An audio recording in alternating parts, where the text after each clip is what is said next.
She was just doing her job, refilling coffee, forcing a tired smile, trying to survive another long night shift. Then the laughter started. 3 men. 1 booth. And no respect. They mocked her. They grabbed her. And the entire diner looked away. Her heart was pounding, her hands were shaking, and she knew no one was coming to help. Then the door opened. Heavy boots hit the floor. Leather vests. Silent eyes that missed nothing. The room changed in seconds. The men who laughed the loudest suddenly couldn't speak.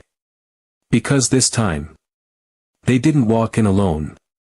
They walked in just as the bikers arrived. And what happened next proved one powerful truth. Kindness doesn't always look gentle, but it always stands its ground. Backhand index pointing right. Subscribe now and don't miss the full story. The bell above the diner door chimed softly, but no one noticed except the young waitress gripping her order pad like it was the only thing keeping her upright. Her name was Lily, and she had learned to smile through exhaustion, insults, and long shifts that barely paid the rent. Tonight, though, her smile had vanished. 3 men sat in the corner booth, leather jackets thrown carelessly across the seats, boots up on the vinyl cushions, voices loud enough to drown out the hum of the coffee machine. They laughed at nothing, mocked everyone, and their eyes followed Lily every time she passed, slow and hungry. Each step she took toward them felt heavier than the last. When she asked if they were ready to order, one of them smirked and told her to come closer. Another snapped his fingers like she was a dog.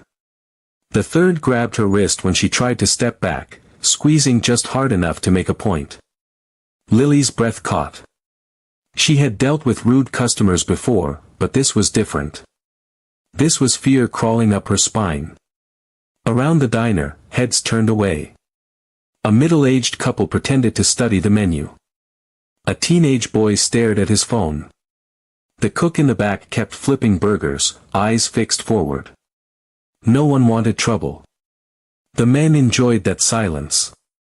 They joked about her uniform, about how she should smile more, about how tips were earned. One of them yanked her apron string, laughing when she stumbled forward. Lily's eyes burned, but she refused to cry. Crying only made men like this bolder. She tried to pull free, her voice shaking as she asked them to let go. That was when the door chimed again. The sound was heavier this time, followed by the unmistakable thud of boots on tile. Lily didn't look up at first. She was too busy trying to breathe. But the men at the booth did. Their laughter faltered, just slightly.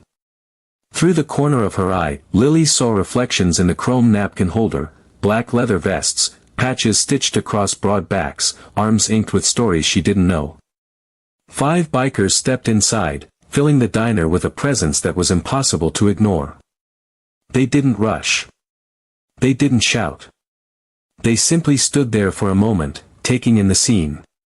One of them, tall with a long gray beard, locked eyes with the man holding Lily's wrist. His gaze was calm, almost curious, which somehow made it worse. The grip on Lily's arm tightened, like the thug wanted to prove something.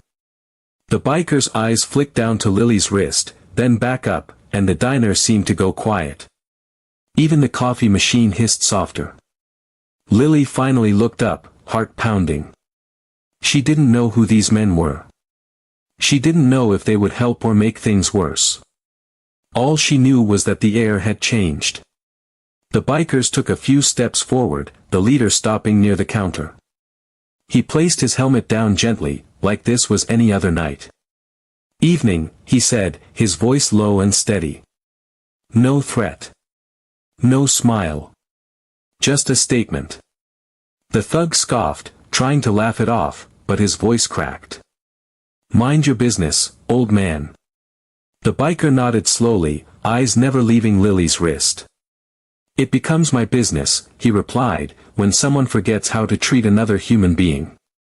Lily felt tears well despite herself, not from fear now, but from the strange relief of being seen. The man let go of her wrist, shoving her back instead, muttering curses. Lily stumbled, and before she could fall, one of the bikers gently steadied her, guiding her behind him like a shield. The leader took one more step forward, and the thugs finally understood something was wrong. This wasn't about intimidation anymore. This was about consequences. The silence after Lily was pulled free felt heavier than the harassment itself. It pressed down on the diner like a storm about to break. The bikers didn't crowd the men. They didn't raise their voices. They simply stood, solid, unmovable, between Lily and the booth. The leader glanced back at her, just once, and nodded, as if to say, "You're safe now." Lily clutched the edge of the counter, her hands trembling, trying to understand how a normal shift had turned into this. One of the thugs stood up abruptly, chairs scraping loud against the floor. "You think you scare us?" he snapped, puffing out his chest. A biker with a shaved head tilted his head slightly, almost amused. "No," he said calmly. "We think you already scare yourselves." The words landed harder than a punch. The men looked around again, noticing details they had ignored, the way every biker's stance was relaxed but ready, the way their eyes communicated without words, the way the diner patrons were now watching, hope flickering where fear had been. The leader stepped closer to the booth, stopping just out of reach. "You're done here," he said. "Finish your drinks, pay your bill, and leave. Or you can stay, and we can talk longer. Your choice." There was no threat in his tone, which somehow made it final. One thug laughed nervously, trying to save face, but his friends weren't laughing anymore. If this story moved you, inspired you, or reminded you that good still exists in the world, don't forget to subscribe to the channel. Your support helps us share more powerful stories like this, stories where fear loses, humanity wins, and hope walks through the door right on time.